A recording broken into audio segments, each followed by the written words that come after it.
The afternoon sun filtered through the stained glass windows of St. Michael's Church, casting pools of colored light across the worn wooden pews. It was a Tuesday, quiet and still, with only the distant sound of traffic reminding anyone that the world continued outside these sacred walls. Margaret Sullivan knelt in a pew near the back, her small hands pressed together in prayer. At 7 years old, she'd memorized the prayers her mother had taught her, but today she spoke from her heart in the simple, honest way that only children can. "Dear God," she whispered, her voice barely audible in the empty church. "Please help my mommy. She works so hard and she's always tired. And please, I just want a dad for mommy. Someone who will make her smile again. Someone who will stay. Amen." What Margaret didn't know was that she wasn't alone. 3 rows behind her sat Thomas Bennett, 41 years old, dressed in a navy suit that spoke of business meetings and boardrooms.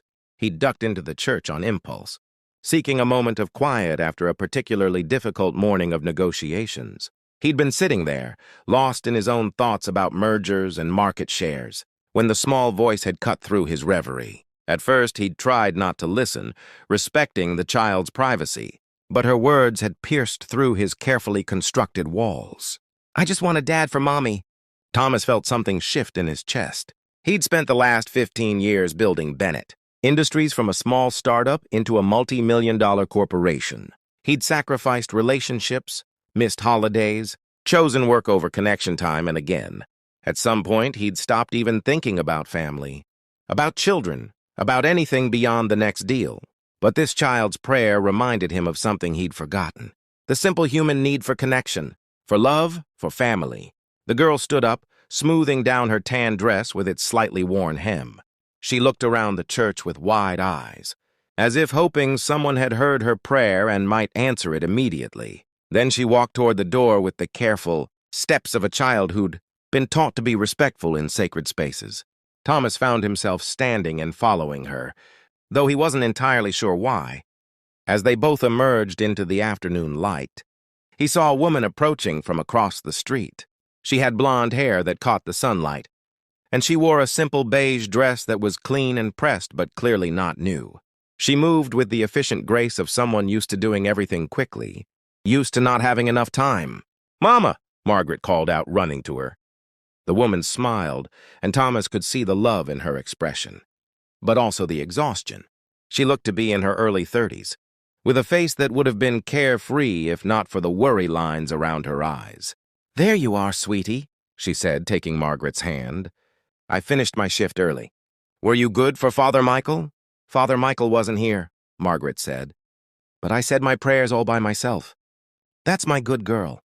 Thomas stood there on the church steps, watching them, and he made a decision that surprised even himself. "Excuse me," he called out. The woman turned, instinctively pulling her daughter closer. "Yes?" Thomas approached slowly, not wanting to alarm her. "I'm sorry to intrude. My name is Thomas Bennett. I was in the church just now, and I couldn't help but overhear." He paused, suddenly feeling foolish. What was he doing? "Your daughter was praying." The woman's expression shifted to embarrassment, and she looked down at Margaret with gentle reproach. "Margaret, were you bothering this gentleman?"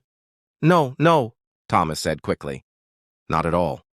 She didn't know I was there. I just—" He searched for the right words. "I was moved by her faith, and I wondered. This might sound strange, but would you and your daughter join me for coffee? Or ice cream, perhaps, for the young lady?" The woman looked uncertain, her protective instincts clearly warring with something else. Perhaps curiosity, perhaps desperation, perhaps the simple fact that he seemed genuine. "I don't usually accept invitations from strangers," she said carefully. "Of course not. I wouldn't expect you to." Thomas pulled out his wallet and handed her a business card. "This is who I am. We could go to the cafe right across the street, very public, and if at any point you feel uncomfortable, you can leave. No questions asked." The woman studied the card. Her eyes widened slightly as she read it. "Bennett Industries." "You're Thomas Bennett?" "I am. I read about you in the paper. The education grant program you started last year." Thomas nodded. "That's right.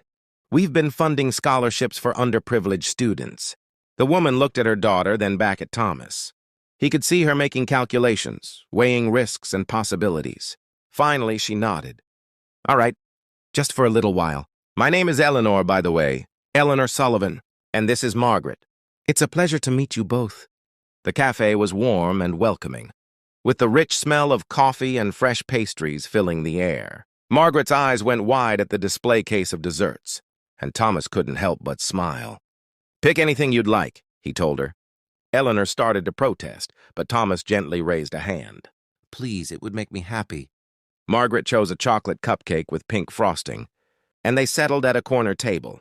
Thomas ordered coffee for himself and Eleanor, and for a few moments they sat in slightly awkward silence, watching Margaret carefully deconstruct her cupcake, eating the frosting first. So, Eleanor said finally, why did you really invite us here, Mr. Bennett? Thomas appreciated her directness. Honestly, I'm not entirely sure. I heard your daughter praying in the church and it affected me in a way I didn't expect. Eleanor's cheeks colored slightly. What exactly did you hear? She was praying for you.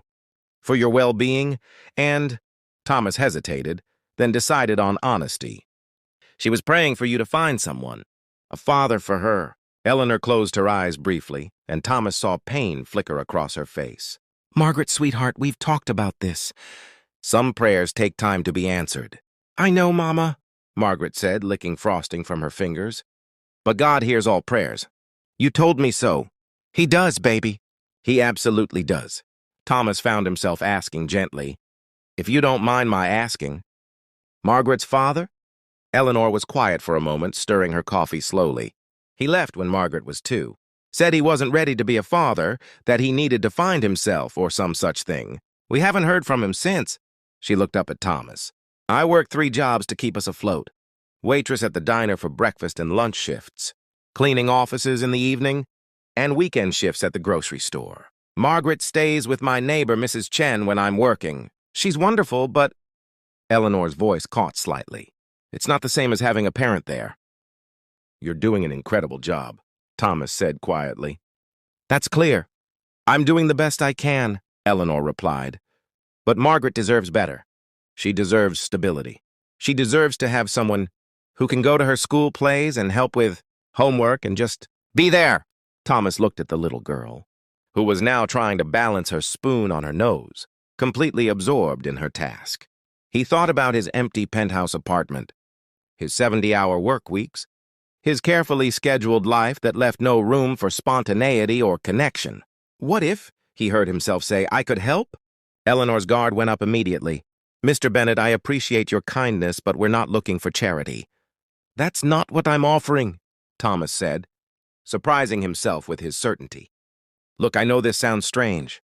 We just met, but I've been thinking lately about what I'm doing with my life, about what really matters. And then I heard your daughter's prayer, and it felt like a sign, maybe. A sign of what? Thomas leaned forward, choosing his words carefully. I have more money than I know what to do with. I have a company that essentially runs itself at this point. But I don't have connection, purpose beyond profit margins. When I heard Margaret praying, it reminded me that there are things more important than business. I still don't understand what you're suggesting, Eleanor said, though her expression had softened slightly. I'm not entirely sure myself, Thomas admitted with a small laugh. But maybe we could get to know each other. No pressure, no expectations, just see what happens. I could help with Margaret, spend time with both of you, and if nothing else, you'd have someone to share the burden with, someone to call when you need help. Eleanor stared at him for a long moment. You're serious? I am.